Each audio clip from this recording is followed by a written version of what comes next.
People love this matchup. So this is a matchup. Couple things. One, even though no disrespect to Faust, nice guy, solid player. Even though this is a Puff favored matchup in most people's eyes, Polish is very good at this matchup. Very, very good. Like, understands he's beaten Michael, who's a kind of the player who you'd expect to play the matchup in almost the ideal way, like very campy. Right, unplayable for the Peach. He also doesn't believe that the matchup is as bad as a lot of people think, as far as I'm aware.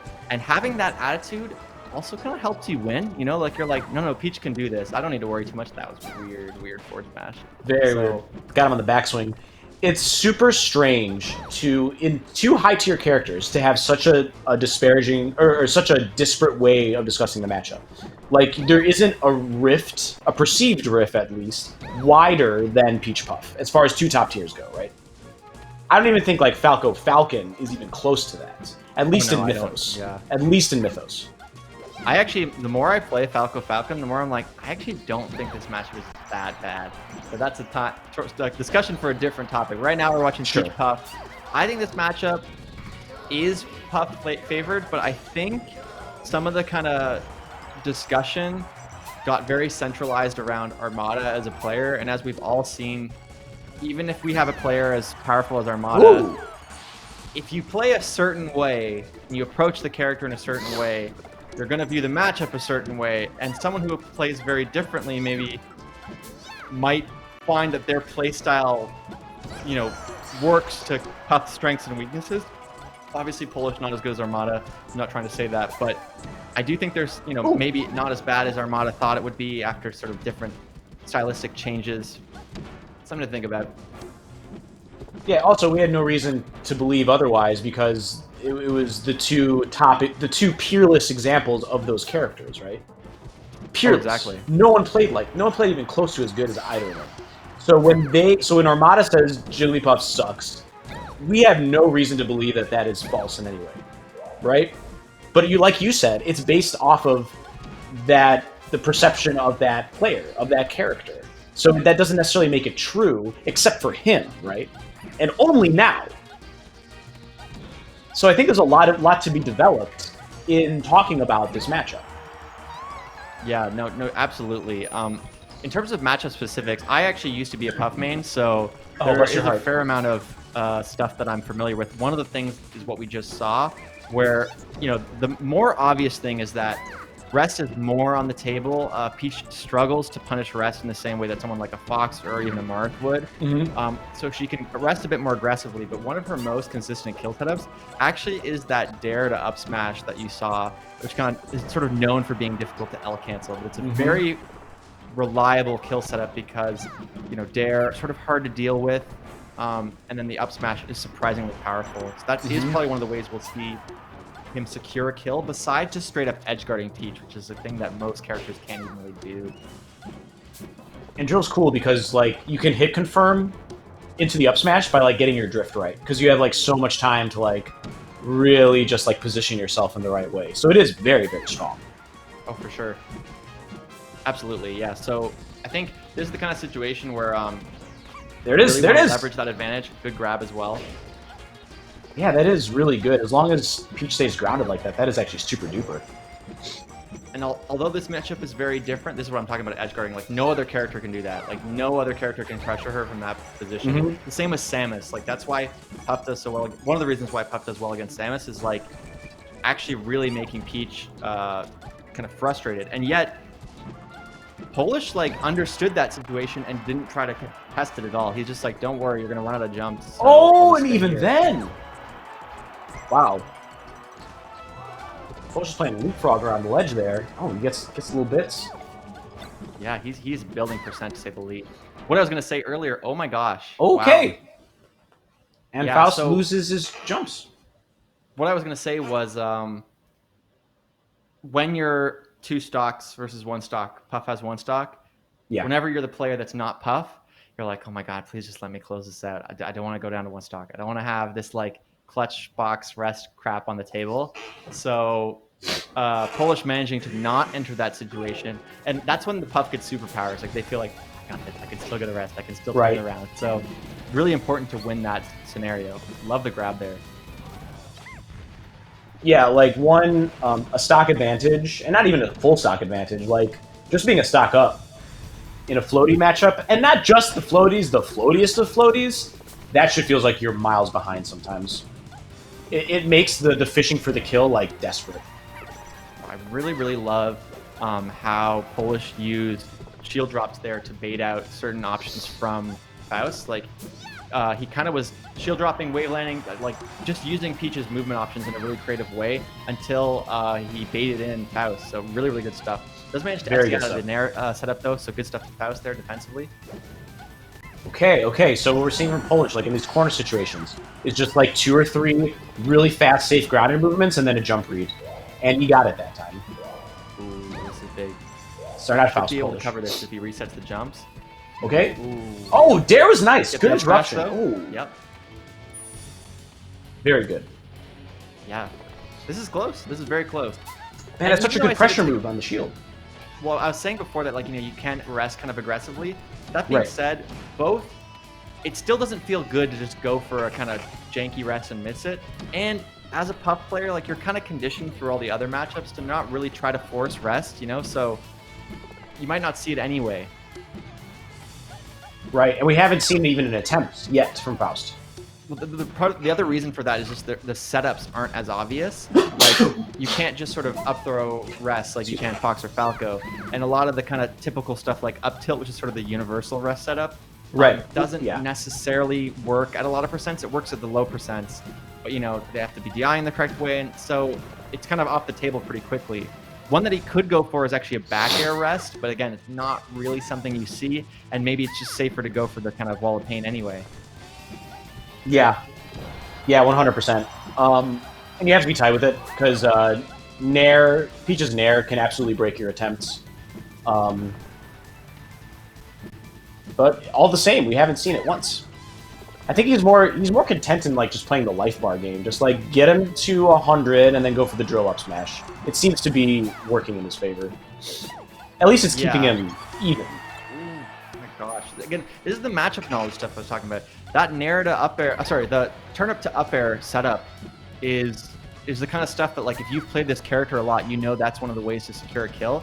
And that could have been a rest. That's actually another thing. If you get a Peach that is dash attacking your shield a lot, you can get rests off of that. But that's only if they're kind of like using sort of more noob, I guess, movement options, and that's not what we're seeing from Polish. Right. Not spamming dash attack. And if it's a really bad dash attack. A good dash attack, you can avoid a rest. You might get grabbed, but you won't get rested. For sure. Still close, though. Keeping it very close. Good stuff to Faust.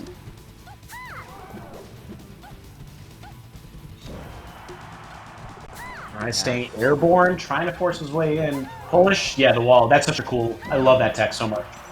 Oh, I know. Yeah, just it creates like a lane of space that you can't occupy. And, for all of Puff's strengths, she does not have vertical mobility. Like, each jump she does afterwards gets slower and slower and less height. She can't really contest it in the same way. It's much safer to go low and preserve your jumps than to go high and lose them, 100%. Yeah, but then if you do that, sometimes you're playing into the game plan of like, well, I'm going to put a Nair there and you're going to take it, so... This game radar! Yeah, he makes the matchup look a lot more close than you would expect. Like, on paper, the idea is that Puff has amazing back air spacing, and she makes it so you can never grab a turn up, and she's always just sort of pressuring you outside of your range. But if you have freaking brilliant platform movement like Polish, that becomes a lot trickier than you'd expect. I've also seen a lot of Polish holding onto a turn up, staying in shield, waiting for Faust to hit shield, and then just throwing the turnip out of shield, gaining advantage. Oh, for sure, yeah. Right. It's actually pretty cool. It's something I didn't really consider. Oh, nice. Little hit. That's why I would actually say, even though people typically don't like this matchup, Polish is a fun player to watch. Like, he plays the matchup in a very, very different way. He's a strategist, it seems. Yeah. He's very deliberate and, like, thought-provoking in that sense. Faust is the aggro one here, honestly. Faust is going super in because he knows that this is not, when you do that, it's really not super great for Peach. But if he finds himself on the floor in a wrong position, Polish can usually go to town. Again, really being conservative with the dash attacks. I like the grounded float pressure that he's been exerting. There it is again. These double jump. These float cancels are just really scary for a Puff and Shield. 100%. Faust is looking a little bit lost because, again, plays the matchup differently than a lot of other Peaches. Yeah. Polish knows what to do. He just simply knows what to do. He knows what to avoid. He's not doing it with 100% success. Faust is getting his licks in for sure. But if you study it, you see how much counterplay Peach has. Sometimes she often has to be preemptive in her dealing with the Puff, either like passive or preemptive. Going in just like done aggro needs to be like on a good read, or if Puff is on the ground and shield. But otherwise, look, he's just kind of like floating over there, maybe throwing out a move, getting the confirm, pressing advantage, and then backing off when necessary. Yeah, I don't know. Really, this is why I like Polish as a player. I find it very, very interesting to watch. One of the things I was going to speak to is if you're not so familiar with this matchup, not so familiar with these characters, Dreamland, traditionally a counterpick for almost both characters. Like we see a lot of Peaches go to Dreamland, see Puff go to Dreamland. So how does that matchup play out when you get two floaties? Well, in Puff's case, like I was saying before, she's one of the only characters that can kind of edgeguard Puff in a certain way. Edgeguard Peach in a certain way. So like when she gets her off stage here, whereas a Marth or something would be like, okay, she's going to live to 200. She can actually carry her all the way off the blast zone, essentially. So that's, I think, what Faust is hoping for. I like the edge cancel there. I agree.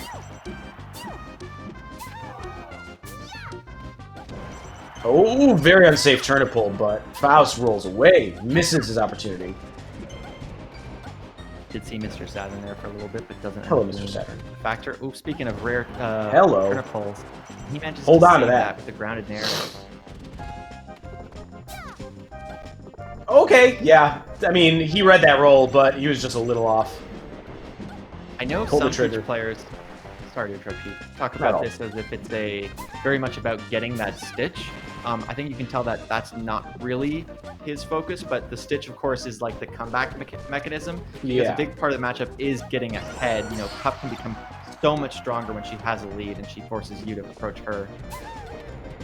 Trying to get the stitch sounds like a really whack gameplay idea. Honestly, that sounds terrible. On paper, yes, but if you're basically saying like I want to pull as many turnips as possible to get the stitch, then it makes a bit more sense, right? Well, that's different. I want to pull as many turnips as I can because the stitch is the game changer, and then once I get the stitch, really leverage it. Beautiful punish there though. Getting 40% on Puff right now is quite big. Okay, I can see that. If getting the stitch is like the secondary goal, and the primary goal is just using your turnips well, I can get behind that philosophy. Well, it's kind of similar to again, this is a bit of a cliche, but like the Marth matchup, it's all about once she has a turnip, maybe she even wins the matchup, but when she doesn't, Marth can kind of just pressure her so aggressively. So it's about finding those openings where you can safely grab a turnip and then leverage that advantage. Right. But here you have all the time in the world to pull so many turnips for the most part. I think one of the reasons why Faust is being so aggressive is to prevent that as much as possible. Mm-hmm. Well, another thing, we've talked a bit about the rest stuff. Peach is doing a lot to make getting rest setups difficult. I've noticed with Polish's float heights, they're kind of at a height where if you try to contest with an up tilt, probably best case scenario, it trades with the nair. How do you float it a bit higher?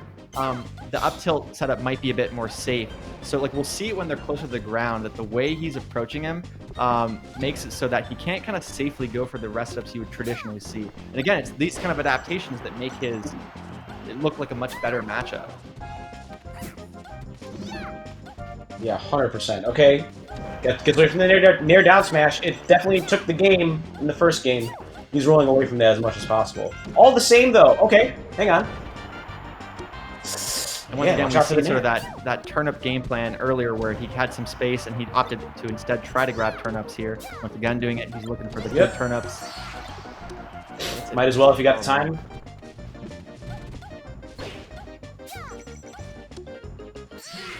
Yeah, Yeah. Faust. Yeah, he doesn't want to deal with another 2.5 minutes. So speaking as someone who has played Faust, that is Yes. a testament to Polish's skill in the matchup, not Mhm. Faust being a bad player. I think Faust is a He's very, great. very, if melee players were stocks, I would buy some Faust stock any day. But I bet he has not played a lot of Peaches who play that way because it is very different and it's not easy. So Yeah, anyone who his game goes plan backfired. Puff Peach 90-10 or whatever, get out of here, basically. Yeah. His aggressive, his very, very aggressive, relentless playstyle didn't work. It just wasn't. It just Polish played around it so well. He like literally was like drawing circles, right? The puff would kind of go here, and then Polish might just like go there or something until Puff gets on the ground in the corner, and then he was just like, "You're mine, you're mine, you're mine." But until then, he wasn't really pushing anything besides like threatening turnips, right? You can't go here, you can't go here. Watch out for this fair. Now you're in the corner, and that's just kind of how he. That's kind of how Polish won, and Faust lost because he pushed advantage that he never really had. I think the biggest thing was just like Polish has a really good understanding of the neutral, and he understands that like where Puff can threaten and where she can't, Mm-hmm. and that's why it looked like maybe Faust wasn't going for certain options that you traditionally see a Puff go for, when in reality it was that kind of spacing dynamic. Um, Again, there aren't like there are ways to kind of get certain rest setups, but they're not if your opponent doesn't give them to you. Um, very very very difficult. Yeah, we're seeing in the chat Polish saying I've played Michael so much, I'm camped out of my mind. You're Yeah, camped out of your mind, yeah, dude. I've seen those sets. Like how you do it. He We plays saw it. it very well. So like Well, I I gotta said, seize. good stuff to both those players. That was a winners match, so I expect to see Faust, clawing his way back up. I would not be surprised if we see him do even, go even further. But yeah, that more interesting match than a lot of people are used to for that match. Yeah, I I really agree. want to see them do better, both of those guys, because I think that the branding and the PR of the Puff Peach floaty stuff might seem bad, but they make it more interesting. I think it's just another thing that's going to change eventually because it's been static for too long, and that in melee that's always really fishy. Mm-hmm.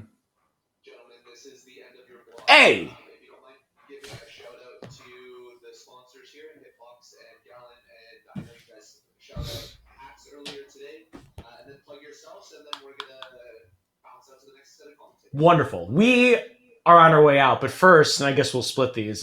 Just shout out to the sponsors, the Smashbox, the original hitbox makers, which has found great success in the FGC world, and the market now is very competitive, but they are the OGs.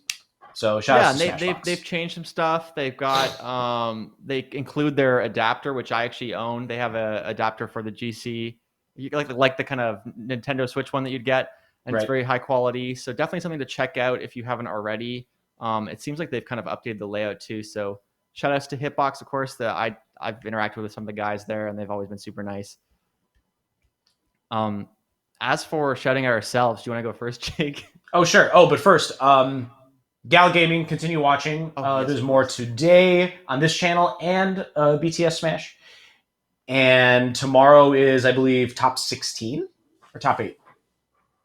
Mm-hmm. Yeah, I think top 16. I'd have to double check. Sure. But good. Yeah. So yeah, I would definitely everyone keep continuing to watch the event. I think we have a lot of really, really good players.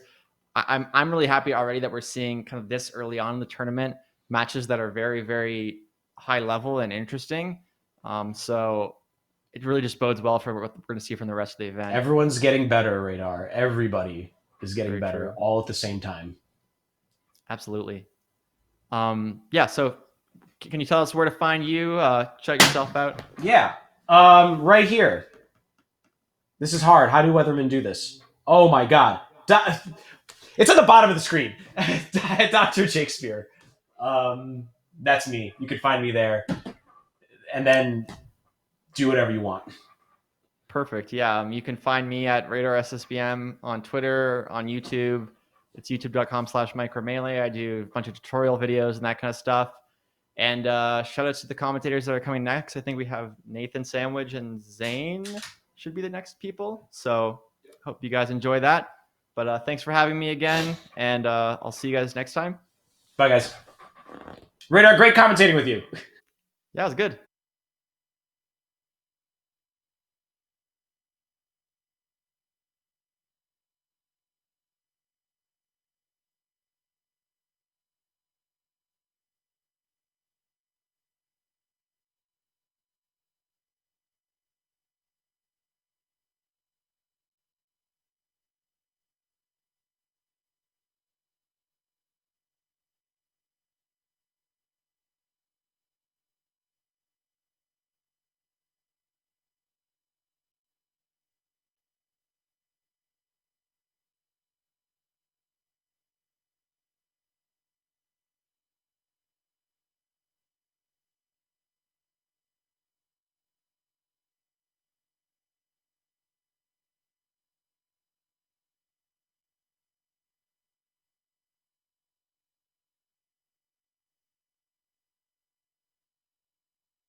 The tournaments.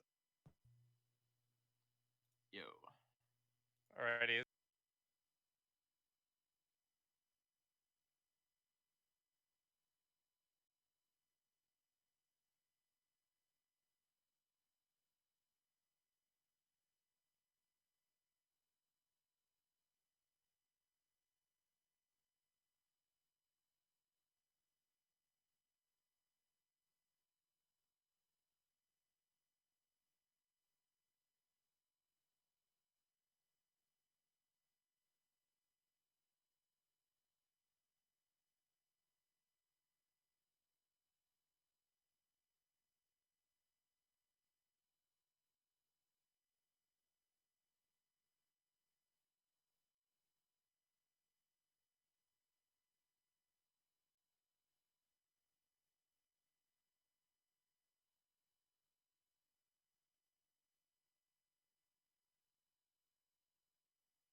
Hey guys, Ipengu here, commentating the first Melee Major of the year. I'm so excited. Let's start off 2021 on a good note. God knows we all need it. I'm joined by Nathan Sandwich. You can see those tags will flip soon. Nathan, how you doing? Pretty good. Very, very excited for today. I mean, first major 2021. We have lots of great matches away. I mean, we're actually taking Twitter and lots of nice matches. I know Akko got taken to game 5. I feel bad for getting the name of that person, but he got taken to game 5. And unfortunate just to keep it out. Wow, that is close. I'm pulling up the bracket right now because I want to take a look at some of those things too. Aklo going to game 5 is that's a big one. Aklo just got what, 4th place at Hax's nightclub last week, so that's he's coming off a hot run anyways. Yeah, he's been getting results. Throughout 2020, he's getting good results all over the place, and it looks like it's going to enter in here, like good feeling. But almost all the SDLs get great feelings too. Lots of big ones. I can't remember off the top of my head, but he's an impressive player too, and very young too. Another thing, so he's got lots of use on his side. He's got a lot of upside. Oh, a very confident player too. We talked about this when we talked about HNC, but Aklo is someone who will taunt and let you know that he means it, and he has good reason to. He's one of the most technical foxes in the game right now. I don't know if you saw that clip on his Twitter where he's just wave shining a peach across Dreamland. He lets you know that he means it when he beats you. I think the best way to describe it is that he's got tech skill and he's not afraid to show it. And also he's definitely will let you know about it as well too, with a lot of taunts and also a lot of stylish play, and even the Link counterpick as well. Link has a counterpick on FD against this character. Yeah, although he's been swearing that off recently because it's not always worked out for him. He went to Game 5 against FMB5K, who is a New Jersey Falco player, and honestly, that makes sense to me. Falco has always sort of been Aklo's problem matchup for quite a while now. He's made really big strides in it, but if there's one character that I would expect to give him trouble, it's definitely Falco. Yeah, I mean, Falco, a lot of players sometimes, like, depending on your playstyle, if you're a very technical playstyle, sometimes Falco, you got lasers, you have Falco has 3 strong kickboxing players. They can sometimes be blitzful, especially lasers in particular. You'll be trying to do tech skill, and then a laser can just kind of poke you, and then all of a sudden, you're out of rhythm. So, it doesn't surprise me a little bit if FMBK is able to take it to game 5 for those first situations. Yeah, it's also, I think, has to do with the way Aklo plays matchups in general. When we were commentating last week, Hax and I pointed out that Aklo is really on that reaction tech chase grind. Like, that is what he does, and when he gets a knockdown with running shine or something, he will just keep going for JC shine after JC shine after JC shine on the tech options. And the thing is, that's a really, really strong option against Falco because Falco can't really get out of that if the Fox is playing really perfectly. But if you mess up, Falco will 0 to death you off of a spot dodge shine, off of your shine, right? Or just off of any shine on wake up. So I can see him getting reversaled pretty easily because of the way he chooses to play the game. It's very execution heavy, especially for Akko. It's a very execution intensive sort of style to play. Because one thing, yes, is incredibly rewarding, like you said. You basically beat the death a lot of times, but the issue you run into is what do you do when it's taken away? What do you have to fall back on? If you don't really have something to fall back on, then you can struggle. Especially, Falco's a good character for that situation. I think we've seen it many times and time again where, some of this tech case, and it time comes to death. So it's definitely like, it's important to have a healthy balance too. And keep that sometimes always there. Yeah. I am chat. We are seeing your comments right now. We'll work on those tech issues and stuff, but we'll just keep talking for now. I'm taking a look at some of the other brackets right now to see what's going on. So it looks like it's top 4 out of each bracket, and we're still resolving some of them. So I'm just going through. I was seeing some clips earlier. Did you see that clip of Younger versus Plush, the Peach player? So Younger, a quite good Falco player. He was playing his mic is. We're getting reports that Nathan's mic is messed up. Check the live channel, Durango.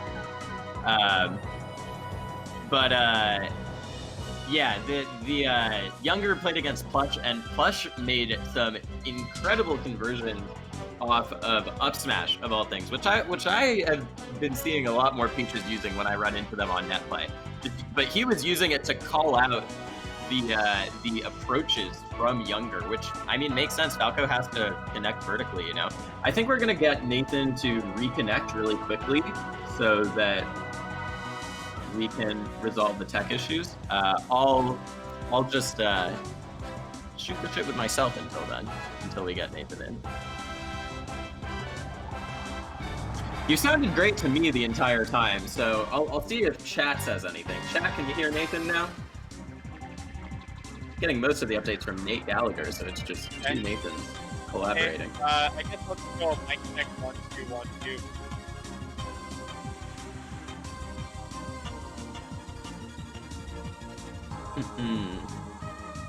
Just gotta wait for the delay on stream. Nate was saying that you and him play games together pretty regularly. That's fun.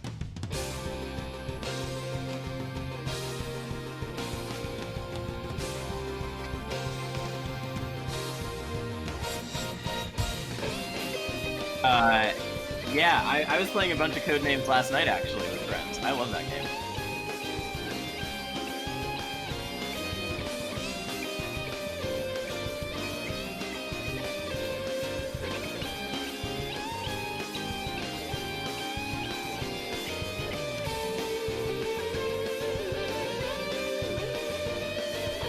Stream can only hear me. I'll just keep running it right now. Chat, do you guys play Codenames? Codenames is really fun. I was playing it yesterday, but once we were playing it, after a few games, someone asked could we play something that uses a bit less of our brains, which is fair. That makes sense. I feel like, especially after what's been going on in the world for the past few days, it's pretty reasonable to want a game that doesn't use your brains. So then we played Drawful instead. Rags says, I love Codenames, I prefer the picture one.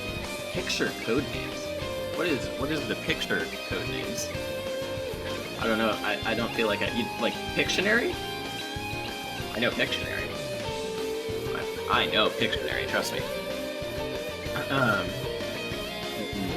What other games have you guys been playing, other than Melee, obviously?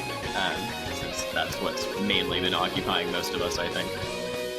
I've been playing a lot of Jackbox games, as I'm sure most will have been. Blather Around, new game, very fun. It's like taboo for Jackbox games. StarCraft Brood War, ooh, that gives me flashbacks to high school. Good times.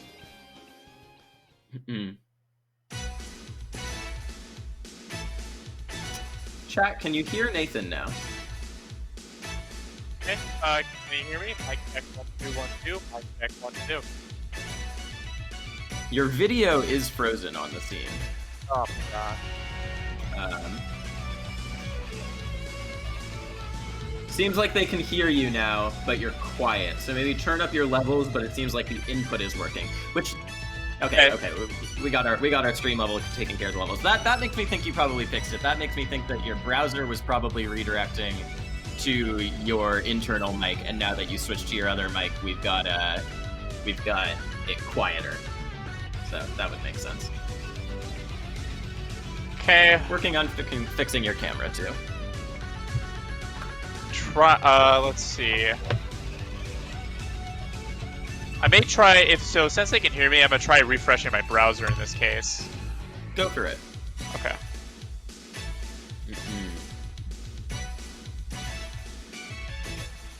Oh yeah, crisp Nathan Sandwich voice now, and your camera is back. Hey. I think we have everything now. I think we got everything. Can they hear my voice okay?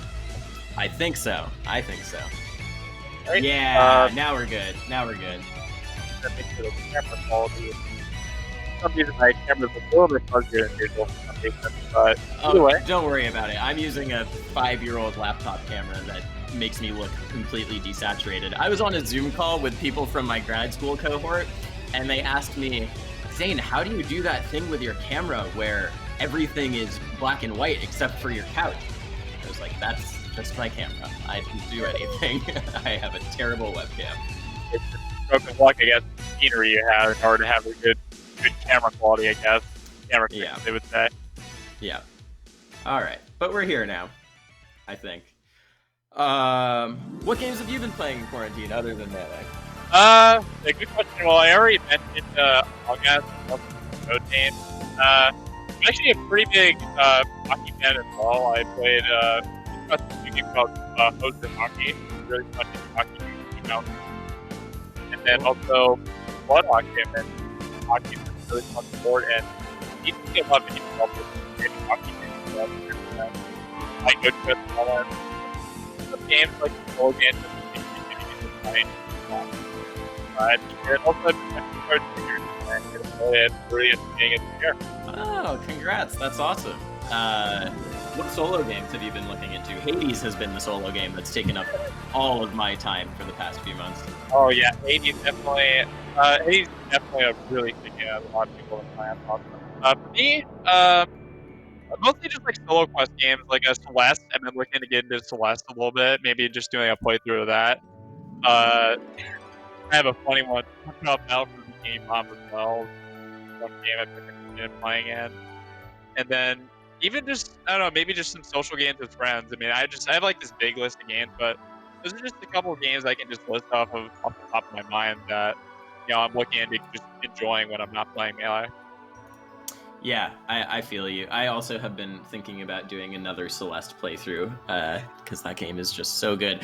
Actually, did you ever get to go to Get Smashed at the Foundry when it was still happening? Since you're from NorCal too. I went to one when I was really young. I went to one, and it was a very neat venue too. When I went there, I did go to HTC Throwdown too when I was young as well. So I know I ran that tournament. Small world. Sort of. I put it together. God, that tournament. I talk about that tournament probably more than it deserves, but I think it was a pretty important tournament. Historically speaking, I'm probably biased, but, Well, it was a very neat experience for me because I think it was my second ever like really really big tournament I went to.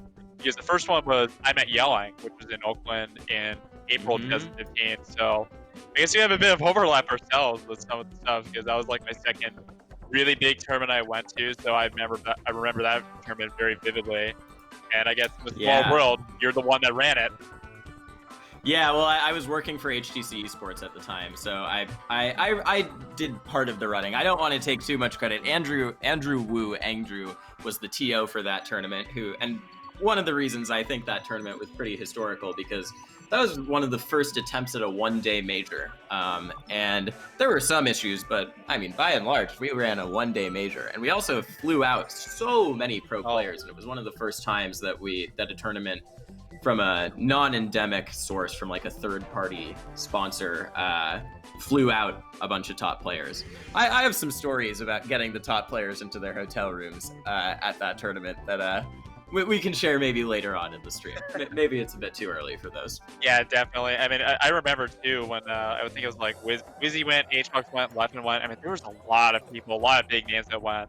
I have vivid memories too from the people and just even stories that I had from that tournament in particular.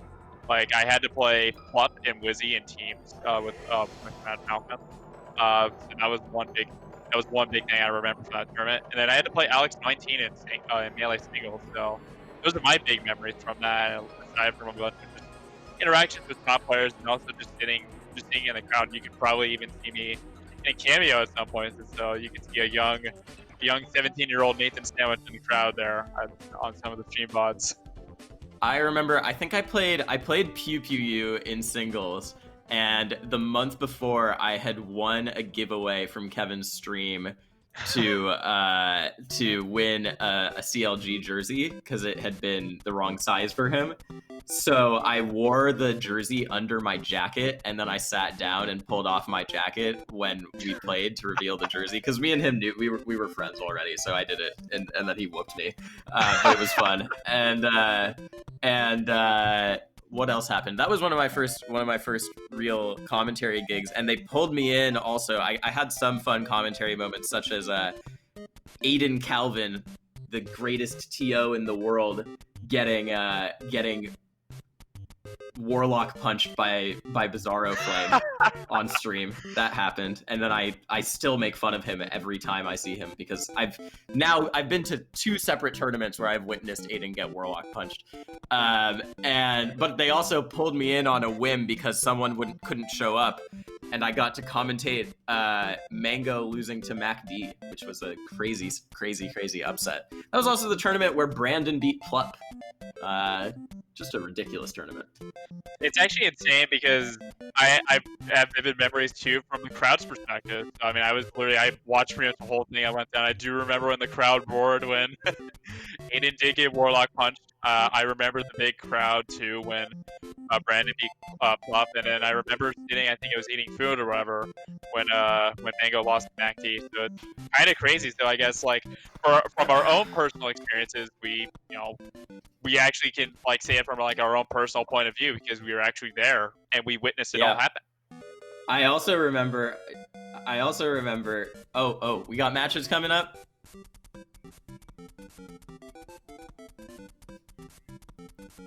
Awesome. All right. Yeah, let's run it. It's been fun shooting the shit, but I want to watch some Melee. We got SFAT versus Cliche coming up. Some good old Fox Marth. Good way to start it off. Fox Falco, actually. Cliché, Fox Falco?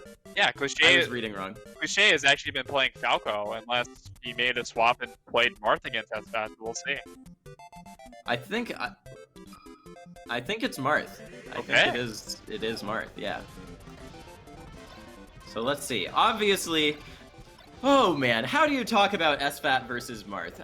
There's so many things to say, you know? Looks like we got some hand warmers right now. But SFAT obviously was known for a long time as being one of the best Foxes versus Marth in the world. A lot of it coming from his match versus Pew Pew. Guys, we are doing this through replay, as you saw pop up right there. Spoilers. So give us a moment while we figure that out. But then these days, all anyone can talk about is how SFAT can't beat Zane. So it's really been sort of a reversal of fortune for Zach. Yeah, I'd say at least for Zach, unfortunately, it just seems like Zane has definitely kind of overshadowed how SFAT's so good versus Marth. I mean, he literally has had Pew Pew as a training partner for what seems like forever. So he has Marth knowledge and he definitely has the experience, but I guess Zane, just this new breed of Marth, is just something that SFAT just hasn't been prepared for recently, and it's taken a while for him to adjust. But he has taken a couple sets off of Zane, even though it's still heavily Zane favored. But I mean, he's been able to like get some games every now and then. Yeah, I mean, he took sets off Zane from like 3 years ago or something, which is that's a different type of Zane. Yeah, this type of Zane is completely different and widely considered the best in the world type of Zane now. So you're definitely right on that part. Yeah. What was it? I remember. I always forget this, and the Melee Stats people make fun of me for it. What was the tournament where SFAT beat Mewtwo King, and it was a really big deal in 2017? Oh. I'm trying to remember. I know exactly what you're talking about. Was it? Because they played so many times. They played it at Shine. They played at Clutch City Clash. That was it. Thanks, Seal. I knew you would have it for me in chat. Yeah, Clutch City Clash. Because they played at GTX, they played at Shine, they played a bunch of times, and there was these running trends of SFAT getting really close and losing stocks just off of non-neutral start on Pokemon Stadium and dumb stuff like that. CO Dreamland too. Oh yeah, because that's when SFAT got third at that tournament, right? Second? What do you get, Seal? This was one of the questions in my Jeopardy game at 5 Days of Melee. Definitely. Unfortunately, I wasn't able to catch the 5 Days of Melee stream to see. Oh, we're looking at the Slippy VODs here to see. Actually, I can say real quick, production. The VODs of SFAT and Cliche, if you scroll down a little bit on the Slippy launcher, you can see the VODs actually. Yeah. There are the 2 ones right there. Those are the 2 Slippy pods. Yeah, there we go. Okay, Yep. so it is Falco. It Yeah. is Falco. We were just sent some wrong files. Yep, I know that for a fact because I have played Cliché before and I know his code, so that is Cliché. Also,